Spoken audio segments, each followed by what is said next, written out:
마데카솔이 최근에 굉장히 핫하죠. 주로 피부 재생, 염증 완화, 상처 회복, 주름 개선 이런 데 주 목적으로 쓰이게 됩니다. 마데카솔은 굉장히 종류가 다양합니다. 그래서 사용할 수 있는 게 있고 사용할 수 없는 게 있기 때문에 마데카솔의 종류에 대해서 좀 아셔야 되는데, 마데카솔 을 사용하시는 겁니다. 평소에 사용하시는 수분크림에다가 마데카솔을 약 9대1 정도의 비율로 섞어서 사용을 해보시면 됩니다. 마데카솔이 사실 가성비가 좋은 거 맞는데요, 주의해야 될 사항도 굉장히 많습니다.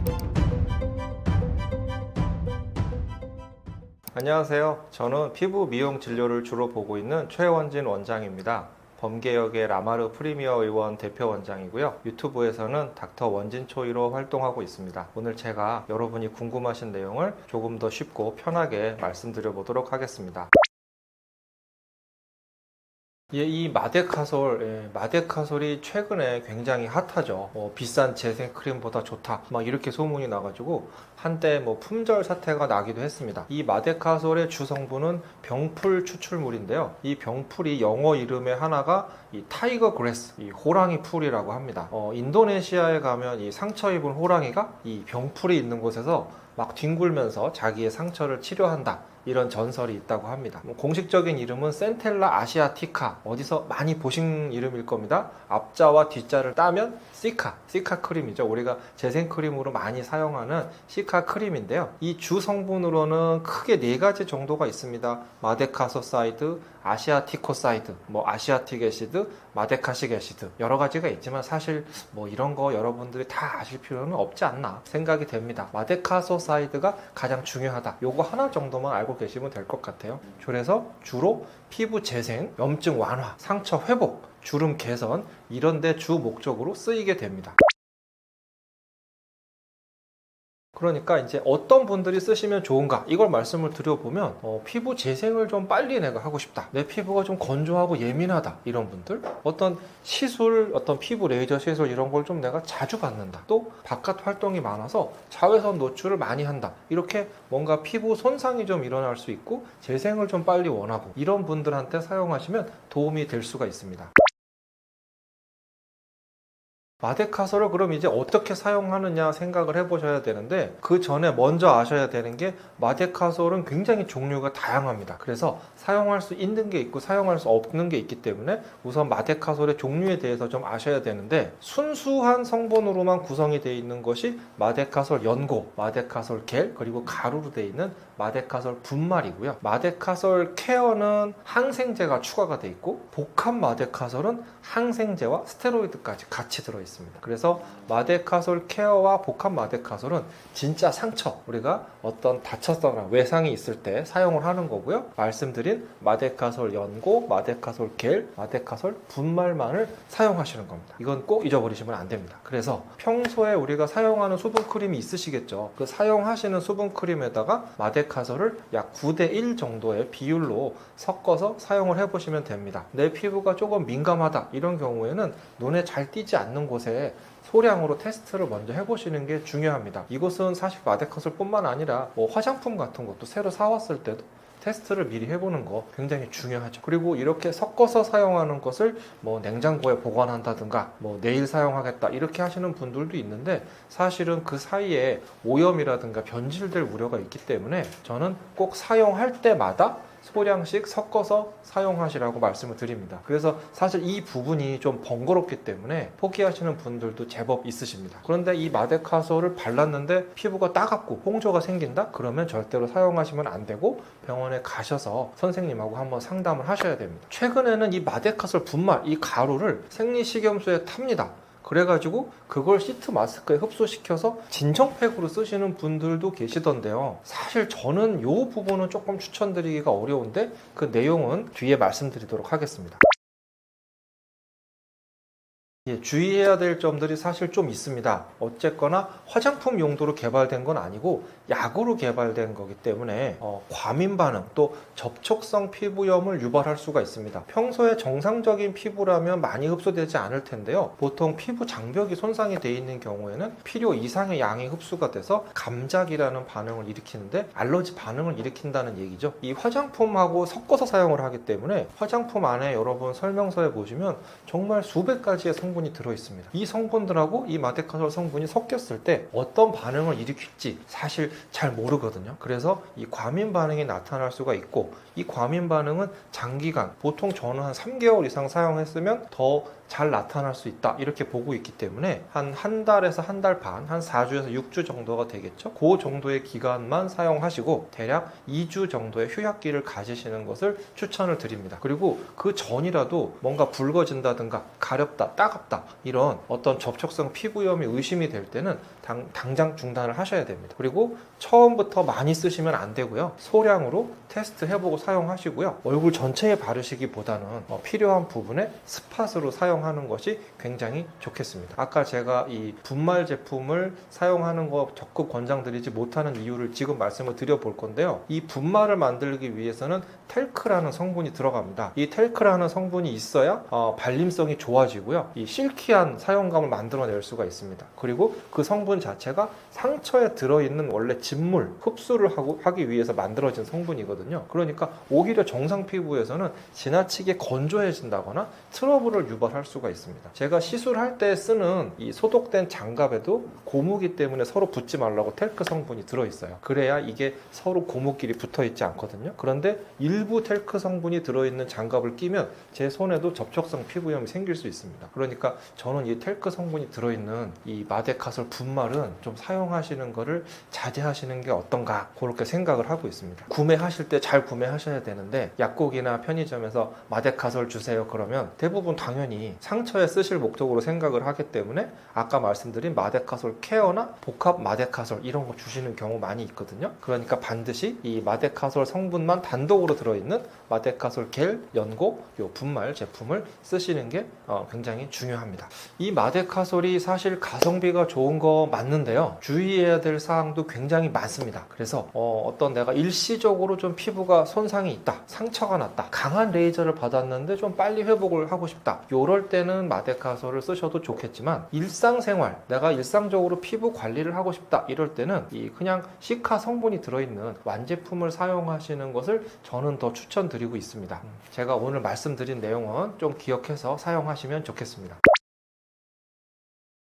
바세린 같은 경우에 저는 적극 추천하기는 어려운데요. 피부가 좀 많이 건조하고 좀 갈라진다 이런 분들은 바세린 써보시는 것도 괜찮습니다. 이 바세린 자체가 굉장히 피부를 밀폐를 시켜주기 때문에 뭐 좋은 말로 하면 잘 보습을 시켜줄 수 있지만 나쁜 말로는 사실 숨쉬기 어려운 환경을 만들어주기 때문에 피지 분비가 밖으로 잘 되는 것도 막아버리기 때문에 일반적인 피부에 있어서 또는 피지가 좀 많이 분비되는 그런 분들에 있어서는 뭐 트러블을 일으킨다든가 뾰루지가 난다든가 이럴 수도 있거든요. 그래서 바세린 같은 경우에 좀 건조하고 잔주름 많은 분들이 뭐 사용하시면 저는 괜찮습니다 이렇게 말씀을 드리지만 내가 좀 지성 피부다, 피지 분비가 많다 이런 분들은 안 쓰셔도 됩니다 이렇게 말씀을 드리죠. 그게 맞습니다. 그러니까 사실 뭐 제 피부가 뭐 어떤 타입이에요 물어보시는 분들 되게 많으신데 사실은 다 다르거든요. 피지 분비가 많은 데도 있고 피지 분비가 부족한 데도 있고 그래서 어느 하나로 정할 수는 없습니다. 보통 세안 후에 조금 한 30분 정도 기다려 봤을 때 내 피부가 당기고 건조한지 아니면 다시 기름이 끼는지 이제 이거를 한번 따져보면 좋은데요. 계속 건조하고 당기는 부분은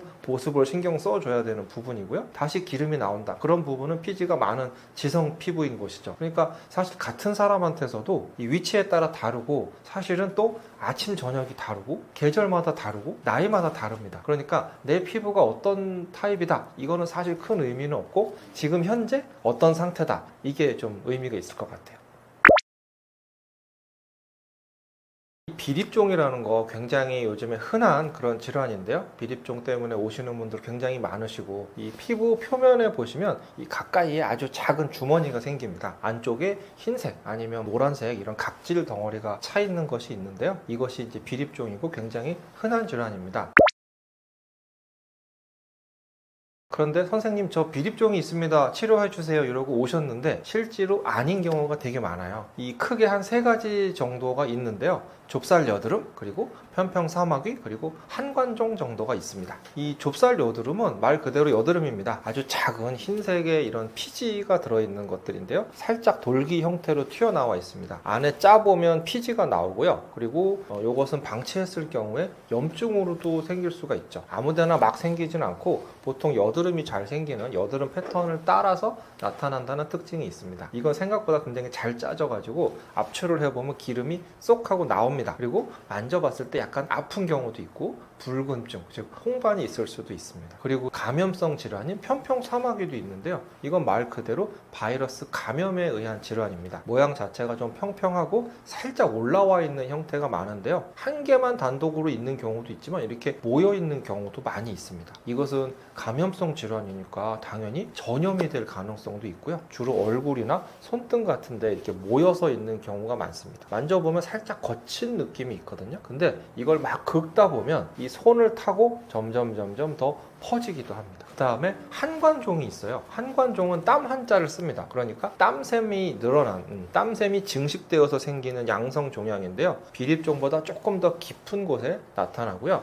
만져보면 약간 말랑말랑한 느낌이 있습니다. 아주 작은 살색 같은 그런 어떤 경우에 약간 반투명한 이런 병변인데요. 여러 개가 모여있는 경우가 많고 주로 중장년층, 여성층에 조금 더 많은 걸로 되어 있고 눈가에 잘 나타납니다. 이거는 표면이 아주 매끈매끈하고요. 땀샘하고 관련이 있기 때문에 만져보면 약간 물 같은 경우가 차 있는 경우도 있고 약간 따뜻한 느낌, 열감이 있는 경우도 있습니다. 그리고 땀 분비가 많이 됐을 때 약간 커지는 경향도 있습니다. 그 외에도 또 피지샘 증식증이라는 것도 있는데 이것은 사실은 모양이 완전 다르게 생겼습니다. 자세히 보시면 무슨 이런 화산 폭발하는 것처럼 생겨 있기 때문에 이것은 비립종하고는 좀 쉽게 구분이 되죠.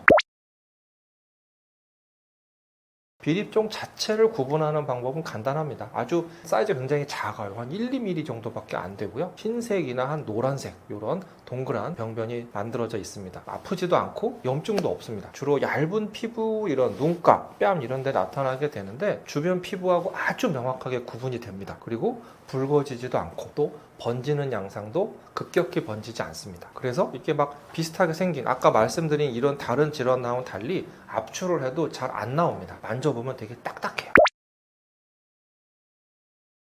이 비립종이 생기는 이유는 크게 자연적으로 생기는 원발성 그리고 어떤 외부 요인에서 생기는 속발성으로 나눠볼 수가 있습니다. 뭐 크게 중요하진 않아요. 이 원발성은 자연적으로 생기는 거니까 아주 어린 아이들서부터 나이 드신 분들까지 모두 나타날 수가 있습니다. 뭐 조직학적으로 따져보자면 솜털에서 기원한다고 합니다. 그리고 주로 우리가 중요한 것은 어떤 피부 박피술, 어떤 화상 이런 피부 외상 등에 의해서 생기는 속발성 비립종인데요. 이런 애들은 주로 모낭이나 땀샘에서 나타난다고 합니다. 원인을 따져보면 이 각질과 피지가 피부 표면에 쌓이게 되는데 주로 클렌징을 잘못해서 모공이 자주 습관적으로 막혀 있는 경우, 또 너무 유분이 많은 화장품 이런 걸 사용하는 경우에, 또 시술을 너무 많이 받는 경우, 또 외부 자극, 햇빛, 레이저, 화학 필링 이런 것들을 피부에 너무 많이 받아서 피부가 반응했을 때 나타나게 됩니다. 이제 이 비립종이 위험하냐, 번지냐 막 이런 거 물어보시는 분들 계세요. 이 비립종 자체는 사실 자리만 차지하고 있을 뿐 아무것도 안 합니다. 그러니까 그냥 두셔도 사실 사는 데는 전혀 지장은 없습니다. 그리고 전염이 되지는 않아요. 그러니까 내가 이걸 만진다고 해서 다른 부위로 넘어가진 않습니다. 다만 이 비립종이 생기는 시기에 동시에 근처에 생길 수가 있기 때문에 약간 전염되는 것처럼 보이긴 합니다. 근데 진짜 전염되는 건 아니에요. 아까 그냥 두셔도 문제가 없다고 말씀을 드렸는데 오히려 막 손으로 함부로 막 짜거나 만지다 보면 자극을 받아서 피부염이나 이런 감염이 생길 수가 있습니다. 이 비립종은 자연적으로 사라지지는 않습니다. 하지만 보통 방치해뒀을 경우에는 숫자가 늘어나고 이런 경우도 있거든요. 그래서 웬만하면 치료를 하시는 것이 좋습니다. 근데 손으로 짜는 것은 안 됩니다. 이게 생각보다 단단히 박혀 있어요. 아마 집에서 만져보신 분들이 있으실 텐데 압력으로 이렇게 눌러봤을 때 잘 안 나옵니다. 그리고 괜히 잘못 만져가지고는 피부 상처, 감염 이런 것들이 생길 수가 있죠. 어떻게 뭐 집에서 없애는 방법이 없냐, 이걸 또 한번 물어보셔서 이제 말씀을 좀 드려보면 순한 각질 제거제를 좀 사용을 해보신다든가 레티놀 크림, 비타민 C 제품 이런 걸 좀 사용을 해보시면 도움이 될 수도 있지만 잘 안 돼요. 그러니까 그냥 비용 자체도 저렴하기 때문에 병원에서 제거하시는 게 좋겠습니다. 병원에 오시면 간단하게 굉장히 제거가 됩니다. 레이저로 구멍을 작게 뚫어서 내용물을 압출해내면 약간 하는 사람이 좀 기분이 좋습니다. 이렇게 뽁 하고 나오거든요. 그런 것들 인터넷에서 이렇게 압출하는 것만 찾아서 보시는 분들도 있으시더라고요. 통증도 거의 없고 출혈도 거의 없습니다. 다만 이 재발이 쉽기 때문에 생활 습관은 좀 개선을 해주는 게 필요한데요. 이 예방하기 위한 우리 생활 습관 무엇이 있냐면 일반적인 내용입니다. 꼼꼼하게 세안해 주시고 보습 충분히 해주시고 지나치게 영양크림이나 바세린 같은 과도한 영양 공급 안 하시고 자외선 차단 잘 해주시고 너무 많이 비비거나 하는 이런 자극을 주지 않으시면 됩니다. 그러니까 일상적인 스킨케어를 잘 해주신다면 잘 안 생긴다라고 말씀을 드릴 수가 있겠습니다. 비립종을 이제 집에서 제거하시려고 하시다가 막 염증을 만들고 오히려 피부가 골마서 문제가 되고 나중에 흉터까지 남아서 이렇게 고생하신 분들이 사실 제가 한 1년에 한 두세 분 정도 봅니다. 사실 요즘 비립종 제거하는 거 굉장히 저렴하거든요. 주로 이제 새로 오픈하는 병원에 가시면 굉장히 저렴하게 받으실 수가 있습니다. 저 같은 경우에는 조금 가격을 받고 있기 때문에 저한테 오시라 이렇게 말씀드리기는 쉽지 않지만 오시면 제가 잘해드리긴 하고요. 비립종 같은 경우에는 병원에 가시면 굉장히 쉽게 제거가 됩니다. 사실 구멍 살짝 열어서 그 안에 있는 거를 싹 빼주기만 하면 굉장히 쉽게 제거가 되고 흉터도 거의 안 남고 회복도 굉장히 빠릅니다. 그러니까 굳이 집에서 이거를 제거하려고 고생하실 이유가 전혀 없습니다. 그러니까 병원에 가셔서 이게 비립종이 맞는지 우선 상담을 해보셔야 되겠죠. 비립종이 아닌 경우도 굉장히 많아요. 사실 절반 이상은 비립종이 아닌 것 같습니다. 사막이 굉장히 흔하게 나타나고 그 외에도 아까 말씀드린 항관종 그리고 피지샘 증식증 이런 것들도 다 비립종이라고 해서 오시는 분들 되게 많으시거든요. 근데 막상 치료는 병원에서 다 해야 됩니다. 집에서 하실 수 있는 건 거의 없어요. 그러니까 뭔가 이렇게 조그마한 병변들 뭔가 나타났다 그러면 병원에 가셔서 일단 한번 상담 받아보시고 치료를 받으시는 게 좋겠습니다. 우리나라는 미국처럼 의사 얼굴 한번 보려면 몇백만 원 내고 이런 거 아니잖아요. 그러니까 동네에 가까운 병원에 가셔서 진단을 한번 받아보시고 치료를 받으시는 거를 저는 꼭 추천을 드리고 싶습니다.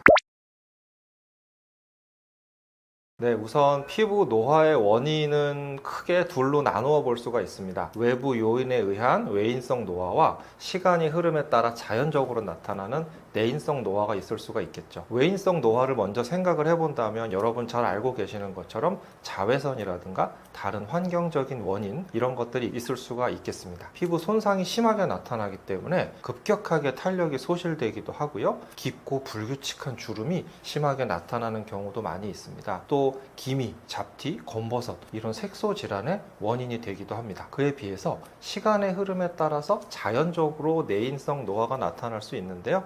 이것은 시간이 가장 중요한 포인트가 되지만 유전적인 영향을 조금 많이 받는 분들도 있으세요. 대부분의 경우에 아주 작은 미세한 주름이 나타나고 색소가 악화되지는 않습니다. 곱게 나이 드신 할머님 얼굴을 생각을 해보시면 좋을 것 같아요. 탄력이 서서히 떨어지는 거죠. 그렇다면 우리가 이것을 예방하기 위해서 홈케어를 해야 되는데 가장 중요한 거 저는 자외선 차단이라고 생각을 합니다. 자료 화면으로 아마 나갈 텐데요. 이 사진을 보시면 이 할머님은 한 40년 동안 자외선 차단제를 얼굴에 잘 바르셨거든요. 근데 목에는 안 바르신 거예요. 보시면 얼굴하고 목에 굉장히 차이가 나는 걸 보실 수가 있습니다. 또 다음 사진은 워낙 인터넷에 유명한 사진이라 한 번쯤 보셨을 수도 있는데 트럭 운전을 오래 하신 분이신데 왼쪽과 오른쪽 얼굴에 노화의 정도가 굉장히 차이가 많이 나는 걸 볼 수 있습니다. 또 다음 사진은 쌍둥이 할머님이신데요. 한 분은 자외선 차단을 열심히 하셨고 한 분은 잘 안 하셨어요. 이 두 분의 사진을 비교를 해보시면 굉장히 우리가 자외선 차단이 얼마나 중요한가 알 수 있으실 것 같아요. 그래서 사실은 외인성 노화에서는 이 자외선이 한 80에서 90% 정도 그 이상을 차지한다는 연구 결과도 있을 정도로 자외선 차단이 가장 중요합니다. 그 외에도 흡연이라든가 식습관 불규칙한 수면도 어느 정도는 영향을 줄 수 있다고 합니다. 그럼 이제 어떻게 효과적으로 자외선 차단을 해야 되느냐? 그렇다면 그 전에 먼저 자외선의 종류부터 좀 저는 나눠봤으면 좋겠습니다. 자외선은 파장에 따라서 UVA, UVB, UVC로 나누어지는데요. 파장이 가장 짧은 UVC는 오존층에서 흡수가 되기 때문에 실제 우리가 지표면에서 만나지진 않습니다. 그러니까 크게 신경 쓰실 필요는 없고 뭐 수술실이라든가 아니면 살균 소독기 이런 특수한 상황에서만 사용을 하고 있습니다. 파장이 가장 긴 UVA가 피부 깊숙이 침투를 합니다. 그래서 진피층의 노화 또 색소 문제 이런 것들을 일으키게 되죠. 그러니까 광노화나 기미, 주름 이런 것들을 일으키게 됩니다. 그리고 UVB는 에너지가 가장 강합니다. 그래서 햇볕 같은 거 많이 쬐을 때 빨갛게 익고 붉어지고 화상 입고 이런 분들 계시죠. 이것이 UVB에 의한 것입니다. 후에는 일광 화상, 아주 피부암, 광선 각화증 이런 것들을 일으킬 수가 있습니다. 다행스럽게도 UVB는 유리창을 통과하지 못하기 때문에 실내에서는 UVB에 대해서 크게 신경 쓰실 필요는 없습니다. 그렇다면 이 자외선 차단을 어떻게 하는가를 표시해주는 방법이 있을 텐데요. UVA에 대해서는 PA라는 지수를 사용을 하게 되고 UVB에 대해서는 SPF 지수라는 것을 사용하게 됩니다. 제가 사용하고 있는 메디베이 선블럭 제품을 가지고 와봤는데요. 모든 자외선 차단제에는 다 포장에 표시가 되어 있습니다. SPF 50, PA 3+, 이런 식으로 표시가 되어 있는데요.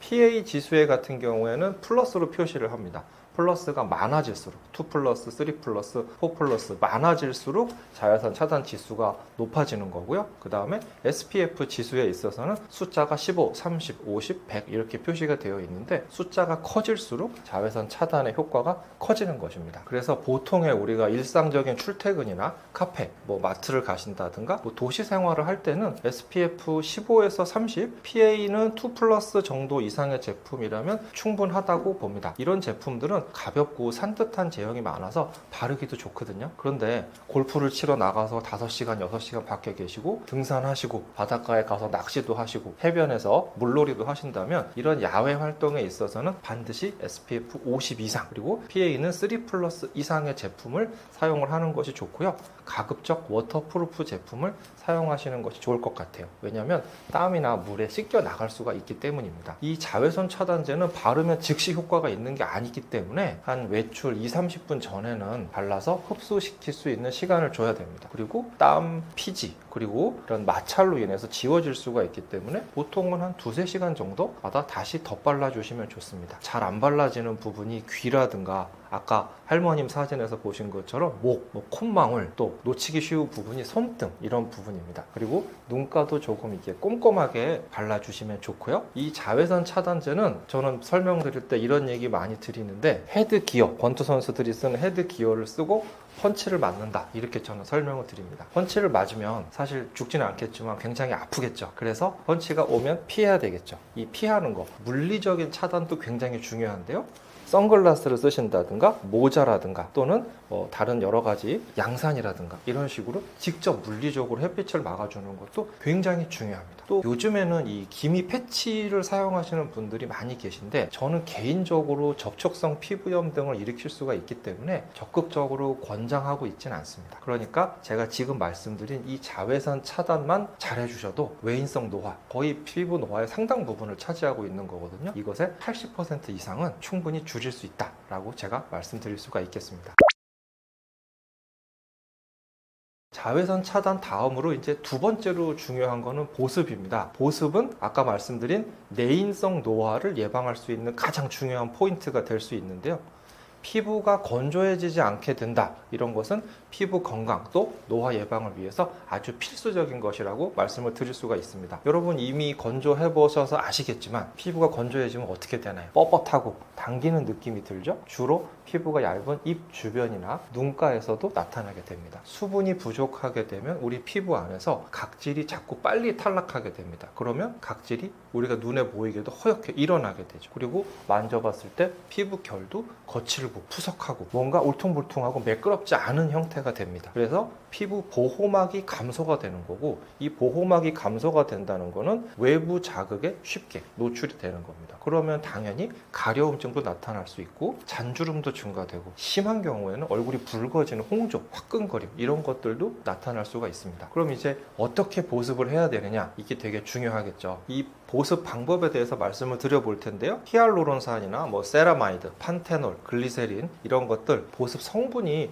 풍부하게 들어있는 제품들을 사용하시면 됩니다. 이렇게 사용을 해주심으로써 피부 장벽이 강화가 되고 수분이 날아가는 것을 막아줄 수가 있습니다. 이 보습제는 바로 세안 이후에 3분 이내에 사용을 하셔야 되는데 의외로 너무 적은 양을 사용하시는 분들이 많습니다. 제품의 제형마다 조금 다르지만 보통 설명서에 나와 있습니다. 일반적으로는 완두콩 3, 4개 정도의 양을 충분히 얼굴에 흡수를 시켜야 됩니다. 그리고 당연히 실내 습도를 유지시켜줘야 되는데 가습기나 젖은 수건들을 이용해서 50에서 60% 정도의 습도를 유지하시는 것이 좋겠습니다. 그리고 미온수를 사용하시는 것이 중요하고요. 충분한 물을 마시는 이 부분은 요즘 들어서 약간 학자들 사이에 조금 논란이 되고 있는 부분이긴 하지만 그래도 아직까지는 1.5에서 2리터 정도의 물을 하루에 드시는 것이 좋다라는 게 주 의견으로 되어 있습니다. 또 많이 물어보시는 게 하나 있는데 선생님 그럼 커피, 녹차 이런 거는 물에 해당이 되는 건가요? 이거 물어보시는 분들이 많이 계신데 예전에는 이거를 물이 아닌 걸로 쳤습니다. 근데 최근에는 조금 더 연구를 많이 해보니까 그래도 어느 정도의 물을 대체해주는 효과가 있다. 그래서 한 80% 내외 정도로 볼 수 있습니다. 물론 아메리카노 커피라든가 녹차 이런 걸 말씀드리는 거지 사이다, 이런 주스, 콜라 이런 건 아닙니다. 그래서 그렇게 보시면 될 것 같고요. 그런데 내가 보습제를 발랐는데도 너무 건조하다 이런 분들도 있을 수가 있습니다. 그런 경우에 또 해결해 볼 수 있는 방법이 있는데 첫 번째는 오일 실링이라는 방법입니다. 이거는 보습 크림을 일단 바르신 뒤에 그 위에 아주 소량의 페이셜 오일을 덮어주는 겁니다. 날아가지 못하게, 수분이 날아가지 못하게 이렇게 덮어주는 방식인데 이렇게 바르시고 주무시면 도움이 될 수 있고요. 두 번째로는 국소 밀폐요법이라는 게 있는데 이것은 병원에 가서 어떤 시술을 받아보신 분들은 경험해 보셨을 수도 있습니다. 어떤 연고나 크림을 도포한 뒤에 그 위에 랩을 씌우고 또 마스크팩 같은 걸로 덮어주면 밀폐를 시키면 이 흡수율이 굉장히 많이 올라가게 됩니다. 대략 한 20분에서 30분 정도 사용을 하면 되는데 효과가 굉장히 좋지만 또 거꾸로 흡수가 너무 많이 되는 경우에는 이게 문제를 일으킬 수 있기 때문에 조심해서 하시는 것이 좋겠습니다.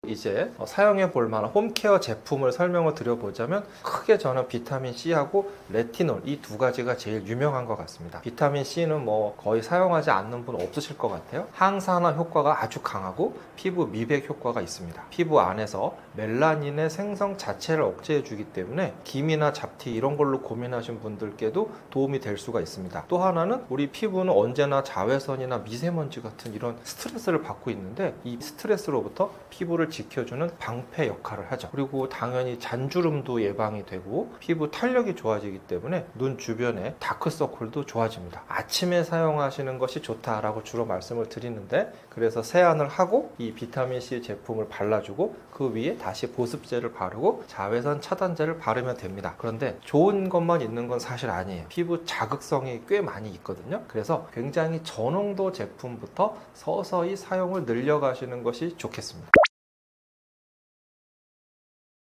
두 번째로는 레티놀 제품이 있습니다. 비타민 A의 일종인데요. 이 레티놀이 진피층에서 콜라겐도 증가시켜주고 각질이 빨리빨리 턴오버 될 수 있도록 해줄 수 있습니다. 이렇게 되면 피부 주름도 좋아지고 피부 결도 개선이 되고 모공 축소 또 피지 조절도 됩니다. 예전에 한번 이 레티놀 제품이 한번 굉장히 유명한 적이 있었습니다. TV에서 한번 레티놀 바르면 병원 안 가도 된다 이런 얘기가 나오면서 굉장히 인기를 끌었었는데 사실은 한때 그러고 좀 말았습니다. 이게 나중에 말씀드리겠지만 자극성이 굉장히 심하거든요. 피부에 레티놀 제품을 사용을 했을 때 적응 과정에서 레티놀 번, 레티놀 이리테이션, 번은 화상이잖아요. 굉장히 심한 자극이 나타날 수가 있습니다. 건조해지고 가렵기도 하고 붉고 화끈화끈하고 막 자극감이 심하게 나타날 수 있습니다. 심한 경우에는 각질도 많이 일어나고 막 찌르는 것 같은 이런 통증이 있는 분들도 있습니다. 이것은 레티놀의 기전 자체가 그래서 그런 건데요. 피부 세포 자체의 재생을 막 빨리 가속을 시켜주는 거거든요. 그러니까 세포 분열이 너무 많이 빨라지고 증식이 빨라지니까 성숙되지 않은 각질 세포가 빨리 떨어져 버립니다. 이러면서 피부 장벽이 무너져 버리는 거죠. 이로 인해서 자극을 받아서 굉장히 불편한 증상이 나타날 수가 있고요. 다행스럽게도 일반적인 피부를 가진 분들은 1, 2주 이내에는 거의 좋아집니다. 하지만 증상이 너무 심하다든가 또 시간이 지나도 좋아지지 않는다, 이런 경우에는 꼭 병원에서 선생님하고 상담을 하셔야 되고요. 요거랑 비슷하게 레티놀 명현 현상이라는 것도 있습니다. 요것은 아까 말씀드린 레티놀 번하고는 조금 다른데요. 여드름이나 뾰루지 같은 이런 트러블들이 일시적으로 나빠지는 거예요. 이거는 레티놀을 사용하면서 적응 과정에서 나타나는 건데요. 하나는 내일 나올 거, 하나는 5일 뒤에 나올 거, 하나는 열흘 뒤에 나올, 이런 여러 가지 잠재되어 있던 염증이나 트러블들이 한꺼번에 다 같이 쏟아져 나오면서 나타나는 겁니다. 그러니까 아무 데서나 막 나타나지는 않고 기존에 조금 여드름이 있는 그런 부위에 나타나게 되고요. 보통의 경우에는 시간이 지나면서 자연적으로 좋아지게 됩니다. 이 레티놀도 좋은 점만 있는 건 아니어서 피부 자극성이 아까 있다고 말씀드렸잖아요. 그래서 밤에 사용하시는 것이 좋겠습니다. 세안을 하시고 이번에는 보습제를 먼저 사용하시고 레티놀을 소량 사용하시면 좋겠습니다. 눈에 잘 띄지 않는 이런 부분에 소량으로 사용을 한번 해보시고 별 문제가 없다면 주에 1, 2회 정도 사용을 하시고 그 이후에 또 괜찮다 그러면 주 3회 정도 사용을 하시면 좋고요. 보습을 굉장히 신경 써 주셔야 됩니다. 그래서 평소보다 보습제를 더 많이 쓰시는 것이 중요하고요. 절대 하지 않으셔야 되는 게 있는데 각질 정리하시는 거. 각질 정리하는 각질 제거 이런 성분하고 레티놀을 같이 사용하시면 굉장히 힘드실 수가 있습니다. 그래서 반드시 하지 않으셔야 되겠습니다. 지금 말씀드린 비타민C, 레티놀 모두 자극성이 있다고 제가 몇 번 말씀드렸잖아요. 그러니까 두 개를 동시에 사용하는 것은 조금 권장드리기가 어렵고 하나씩 서서히 사용을 증가해보는 걸 권해드립니다. 이제까지의 말씀드린 이 홈케어 자체에 대한 내용을 정리를 해보면 자외선 차단제도 발라야 되고 보습제도 써야 되고 이것도 바르고 저것도 바르고 근데 이건 주의해야 되고 이거 조심해야 되고 너무 어렵고 힘들지 않습니까? 사실 우리 인생이 이미 너무 힘들고 피곤한데 이 홈케어까지 너무 피곤하고 힘들다. 선생님 저 뭐 하나만으로 다 되는 건 없을까요? 이런 거 물어보시는 분들 되게 많으시거든요. 근데 사실 뭐 그런 게 없습니다. 없는데 그래도 제일 비슷한 거 하나만 찾아보자면 저는 나이아신 아마이드를 말씀드려보고 싶습니다. 이 나이아신 아마이드는 비타민 B3의 일종입니다. 미백, 항염, 보습, 피부 장벽도 살려주는 좋은 효과를 가지고 있는데 더 좋은 것은 대략 한 5에서 10% 정도의 농도까지는 자극성도 거의 없습니다. 그러니까 좀 부담 없이 사용을 해볼 수가 있죠. 근데 이렇게 말씀드리면 선생님 좀 뭐 꾸준히 바르는 것도 너무 힘들어요, 이런 말씀 하시는 분들도 계세요. 그런 분들은 사실 꾸준히 뭘 하시기가 어려운 분들이죠. 그런 분들한테 자꾸 뭐 하시라고 말씀드리면 대부분 못 따라오십니다. 그래서 제가 그때 말씀드리는 거는 하지 마세요. 뭘 하지 말라는 거냐면 각질 정리를 안 하시면 됩니다. 이 각질 정리 하나만 안 해도 사실 50점 먹고 들어가는 겁니다. 이 각질이라는 게 사실 우리 피부를 보호해주는 피부 장벽의 하나고 굉장히 중요한 거거든요. 우리 집의 지붕 같은 겁니다. 수분이 증발되는 것도 막아주고 외부에서 나쁜 물질이 들어오는 것도 막아주는 거죠. 그리고 사실 시간이 지나면 알아서 자연스럽게 조용조용히 제거가 되고 있습니다. 각질을 막 제거해버리면 당장은 뭔가 뽀득뽀득하고 기분이 좋은데 나를 보호해주는 피부 보호막을 내 스스로 제거를 해버린 겁니다. 그러니까 당연히 피부가 자극되고 건조감이 오고 노화도 많이 발생을 하고 트러블도 생길 수가 있습니다. 이 각질 제거는 사실 여드름 피부 심한 10대 이런 정도의 분들에게만 이 각질 정리는 사실 개기름이 엄청 넘치는 이런 10대 분들한테만 도움이 될 수 있을까 없을까? 요 정도입니다. 그러니까 제가 듣기로 주 시청 연령이 한 40대 정도 되신다고 들었어요. 이런 40대 정도의 피부를 가지신 분들은 사실은 이 필링 제품은 다 갖다 버리세요. 안 쓰셔도 됩니다. 굳이 이걸로 여러분의 피부를 고생시킬 필요가 없습니다. 이렇게 제가 지금 내용을 쭉 말씀드렸는데 공부를 해도 그렇고 피부 관리도 그렇고 사실 다 노력입니다. 꾸준한 노력은 배신을 하지 않기 때문에 여러분이 제가 지금 이렇게 말씀드린 내용을 실천을 해주신다면 적어도 50%, 60% 이상의 피부 개선 효과를 보실 수가 있을 겁니다. 제가 이제 말씀드린 내용은 이렇게 뭐 홈케어로 이제 말씀을 드려봤는데 그럼에도 불구하고 병원에도 가야 되는 분들이 계십니다. 평균적으로 뭐 큰 문제 없는 분들은 지금 말씀드린 홈케어를 하시면 되겠지만 병원에 가셔야 되는 분들은 여드름이 아주 심한 경우 또 피부염이 반복돼서 발생을 하고 또 좀 넓은 범위에 나타나는 경우 그리고 뭐 사막이나 곰팡이, 뭐 바이러스 질환 이런 감염성 질환이 있는 분들이 있습니다. 이런 분들은 집에서 치료가 안 되거든요. 그리고 당연히 흉터, 여드름 여드름이라든가 수술 흉터, 또 어떤 외상에 의한 흉터, 또 켈로이드 흉터, 이런 흉터를 가진 분들도 사실 집에서는 치료할 수가 없습니다. 또 점이나 피지선 증식증 같은 이런 종양들, 물론 이제 악성이 아니고 양성 종양이죠. 이런 것들은 당연히 병원에 가셔서 선생님하고 상담을 해서 치료를 하셔야겠습니다. 그리고 조금 여드름이나 트러블 이런 게 많이 있는 분들은 좁쌀 여드름이나 뭐 블랙헤드 이런 아주 초기의 여드름들은 홈케어, 보통 여드름 홈케어 찾아보시면 내용도 많이 나오고 제가 다 이따가 말씀드릴 건데요. 이런 홈케어로 조절이 가능하지만 이미 막 안에 고름이 차 있기도 하고 뭐 염증성 여드름이 심하다, 눌렀는데 아프다, 이런 경우에는 최대한 빨리 병원에 가셔서 선생님한테 치료를 받으시고 그 이후에 홈케어를 하시면 되겠습니다.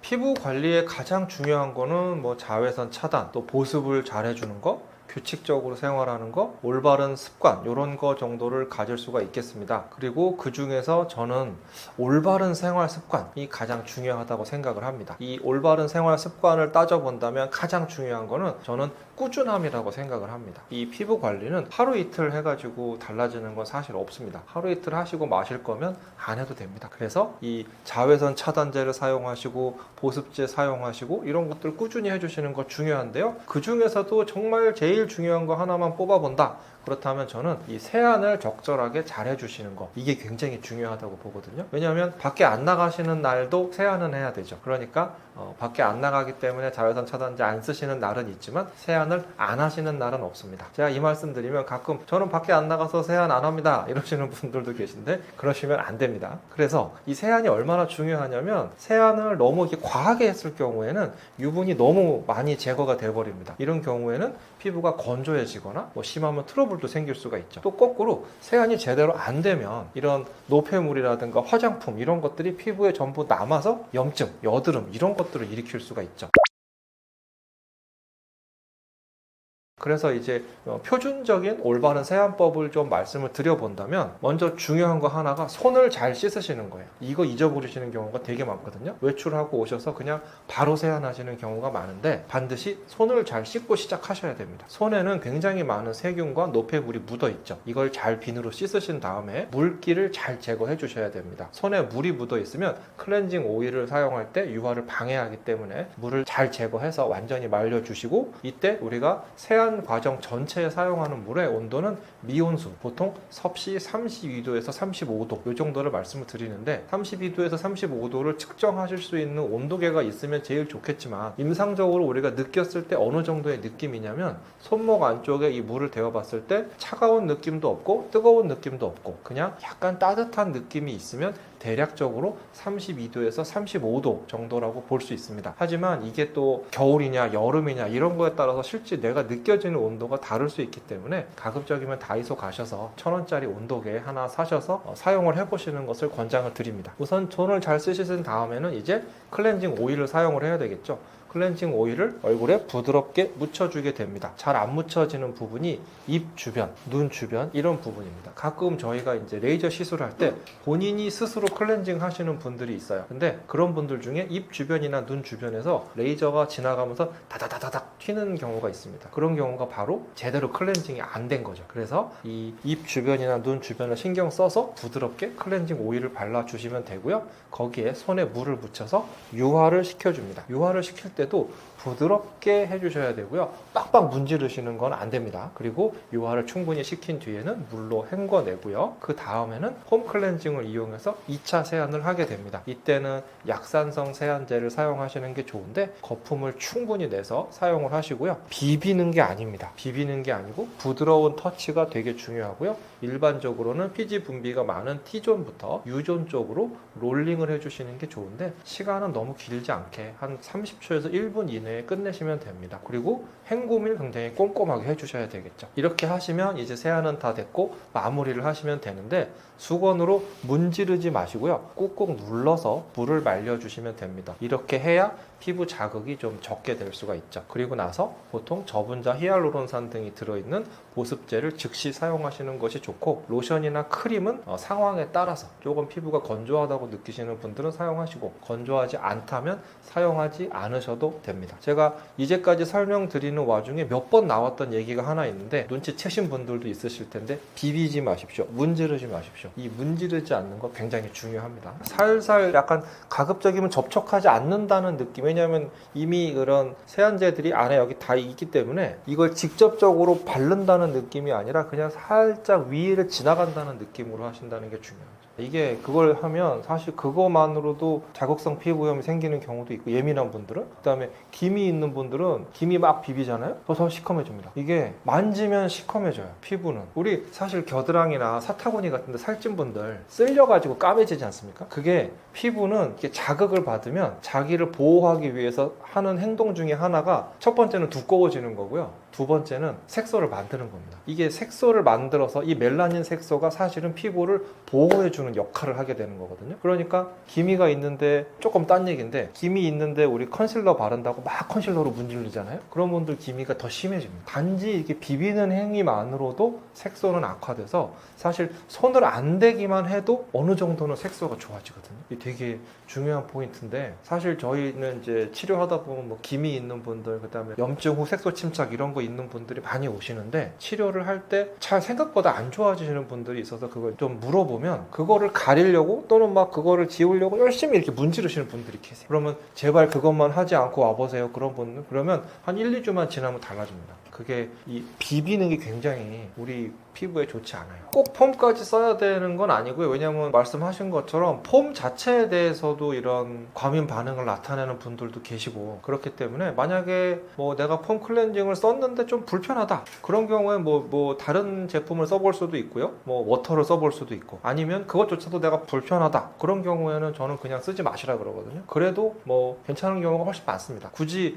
이거를 여기 나와 있는 걸 다 지킬 필요는 없습니다. 그러니까 오히려 뭔가 문제가 있다면 하나씩 빼보는 것도 저는 굉장히 추천을 드리거든요. 근데 사실 이걸 제가 집에 따라가서 보면서 이게 문제겠거니 집중을 찾아서 해보면 제일 좋겠지만, 현실적으로 그렇게는 어렵기 때문에 보통은 내가 이러이러한 단계를 거쳐서 세안을 하고 있다면, 근데 문제가 해결이 안 된다, 그러면 하나씩 한번 빼보시라고 그래요. 그래서 1주, 2주 정도 비교를 해봤을 때 개선되는 점이 있는지, 이게 그런 경우 의외로 많거든요. 그러니까 이게 꼭 제품의 문제일 수도 있고, 아까 말씀드렸던 이런 자극에 의한 문제일 수도 있습니다. 근데 사실 이거는 뭐 정말 케이스 바이 케이스라 정확히 뭐다라고 짚어내기가 되게 어려워요. 하지만 이렇게 빼봤을 때 효과를 보시는 분들이 꽤 많이 있습니다. 그래서 뭐 뭔가 불편하시다라면 빼보는 거를 저는 추천을 드립니다. 그리고 사실 그러신 분들은 화장도 조금 좀 적게 해주시는 게, 조금 얇은 느낌으로 하시는 게 더 좋겠죠. 막 엄청 두껍게 화장을 했는데 폼을 안 쓴다 그러면 사실상 좀 어려우니까요. 그래서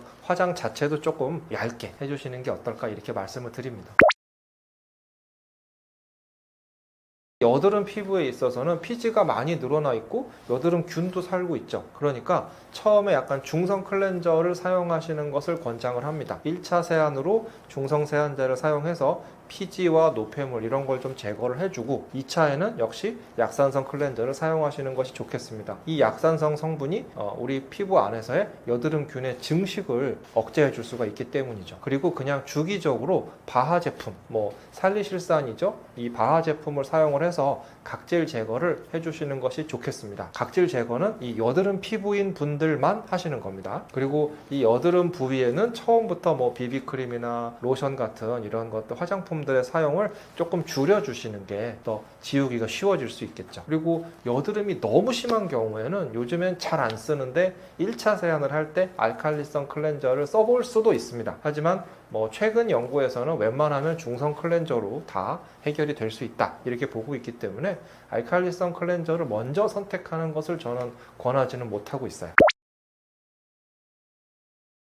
민감한 피부를 가진 분들은 피부 장벽이 이미 많이 약화되어 있습니다. 그래서 피부가 예민하고 미세한 염증이 증가되어 있기 때문에 세안을 너무 많이 하시는 것은 좋지 않습니다. 그래서 세안의 횟수는 좀 줄여주시는 것이 좋고, 뜨거운 물 또 그리고 뜨거운 물을 사용하지 않고요, 미지근한 물로 1, 2분 정도 짧게만 세안을 하시는 게 좋고, 끝나고 나서 찬물로 마무리하는 것도 권하지 않습니다. 그냥 처음부터 끝까지 미온수로 간다 이렇게 보시면 될 것 같아요. 그리고 당연히 스크럽젤 같은 제품은 사용하시면 안 됩니다. 그리고 세안 후에 즉시 보습제를 사용을 해야 되는데, 보통 추천드리는 제품은 판테놀이나 세라마이드 이런 것들이 들어있는 제품을 사용하실 수 있고요. 사용했는데 따갑다 이런 경우에는 다른 제품을 사용하시는 것이 좋겠습니다.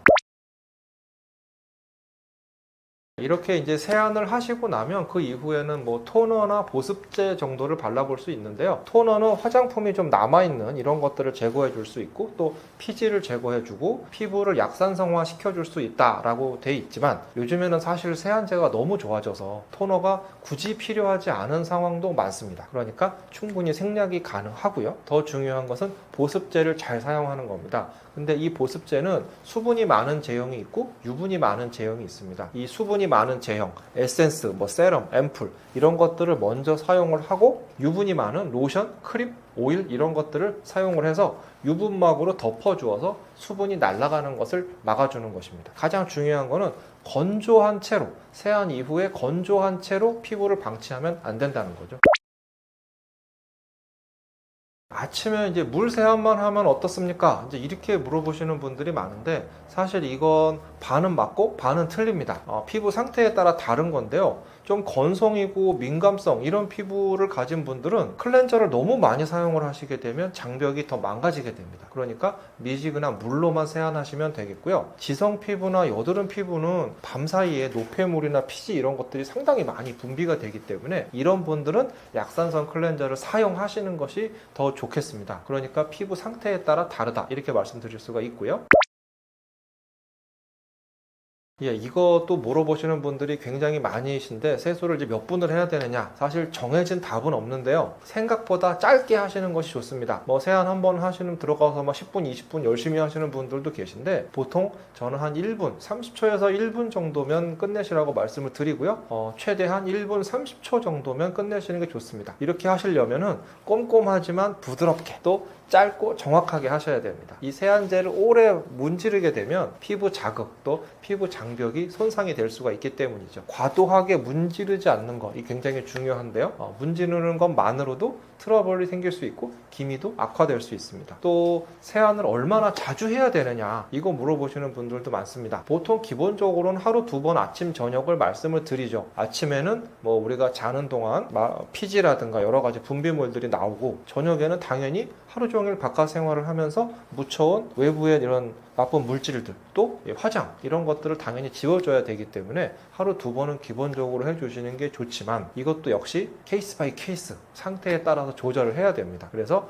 피부 반응을 관찰하면서 조절을 해야 되는데, 세안을 했는데도 계속 개기름이 넘친다 이런 경우에는 한두 번 더 해볼 수도 있습니다. 하지만 너무 많이 당긴다 이런 경우에는 세안 횟수를 줄여야 되겠죠. 개인적으로는 저는 홈 디바이스 사용하시는 것은 괜찮다고 봅니다. 홈 디바이스 제품이 초창기에 비해서 요즘에 나오는 제품들을 보니까 굉장히 많이 발전을 했더라고요. 왜냐하면 이걸 병원에 가서 시술을 받으시려면 예약하고 가서 비용을 지불하고 시술을 받고 돌아오고, 이게 사실 꾸준히 하시기가 쉽지 않은 면이 있는데, 집에서 그냥 시간이 날 때마다 시술을 받을 수 있기 때문에 도움이 될 수는 있습니다. 다만 병원에서 사용하시는 장비와 이 홈 디바이스가 방식 자체는 거의 동일하지만 말 그대로 집에서 쓸 수 있게 만들었기 때문에 이 출력 자체가 상당히 낮아져 있습니다. 그러니까 일반적인 관리의 목적으로는 도움이 되겠지만 어떤 특별한 개선이 되기까지는 어렵거든요. 애초에 출력 자체를 낮춰놓은 게 누구나 써도 문제가 없어야 되니까요. 그러니까 그래도 꾸준히 관리를 하시면서 가끔 한 번씩은 병원에 가셔서 관리하시는 걸 추천을 드리고요. 질문에 대한 답은 집에서 쓰시는 걸 저는 찬성합니다. 제품명은 제가 정확히 모르겠는데 저희 집사람은 씁니다. 제가 요즘에 잘 못 오게 했더니 사가지고 집에서 쓰고 있더라고요. 이제 초음파, 보통 우리가 이제 울세라 슈링크 이런 거랑 비슷한 이 초음파 리프팅 장비를 집에서 가끔 사용하고 있더라고요. 그래서 지금 이렇게 얘기를 하고 나니까 또 한번 병원에 데리고 와서 실수를 해야겠습니다. 디바이스가 되게 좋아요, 요즘에. 근데 약한 게 문제입니다. 그게 그래서 약간 우리가 병원에서 쓰는 장비가, 그 장비는 이제 경주용 자동차라면 일반적인 자동차인 거죠, 홈 디바이스는. 그러니까 이 트랙을 빨리 돌아 나가기는 무리가 되겠죠. 약간 그런 개념으로 이해하시면 될 것 같아요. 하지만 분명히 앞으로 가는 차니까 걸어가는 것보다 빨리 갈 수 있습니다. 제일 확실한 방법은 이 전문 드라이버가 모는 이런 뭐 포뮬러 1 이런 레이싱카로 가는 게 제일 빠르겠죠. 하지만 내가 운전해서 가도 가기는 갈 수 있다는 거죠. 근데 어느 이상은 갈 수 없다는 거. 피부 쪽으로만 따지면 사실 스킨케어가 그래도 저는 제일 중요하다고 봅니다. 뭐 식단도 어느 정도 중요할 수 있지만 그래도 이런 직접적인 피부에 대한 관리를 해주는 게 제일 중요하다고 볼 수 있죠. 피부에 좋은 성분을 우리가 먹는다고 해서 그게 과연 얼마나 흡수돼서 얼마나 간을 통과해서 내 피부에 가서 원하는 작용을 할 수 있느냐, 이걸 따져볼 수도 있는 거고요. 운동 자체도 약간의 뭐 피부 컨디션 증가가 된다는 논문도 있긴 있습니다. 근력 운동이나 유산소 운동을 했을 때 피부에 콜라겐이 증가된다, 뭐 이런 얘기도 있긴 있는데, 사실 직접적으로 스킨케어 해주는 것만큼 되지는 뭐 수면은 굉장히 중요하긴 합니다만은 수면은 그래도 스킨케어를 따라가기는 어렵지 않을까. 그래서 저는 뭐 하나만 고르라면 스킨케어를 잘 하는 거, 요거를 권해드리고 싶습니다. 예, 제가 지금까지 좀 길게 말씀을 드렸는데요. 이런 거 제가 말씀드리는 것을 처음부터 끝까지 다 하실 수 있는 분들 사실 많지는 않으실 것 같습니다. 하지만 시작하는 게 저는 반이라고 생각을 하고요. 그래서 여기 나온 내용 중에 뭐 한두 가지뿐만이라도 한번 시작을 해보시는 것을 추천을 드리고요. 그렇게 해도 안 되는 분들은 뭐 저한테 오시면 제가 더 좋은 방법으로 도와드릴 수 있으니까 한번 병원에 방문하셔서 상담을 해보시는 것도 좋겠습니다.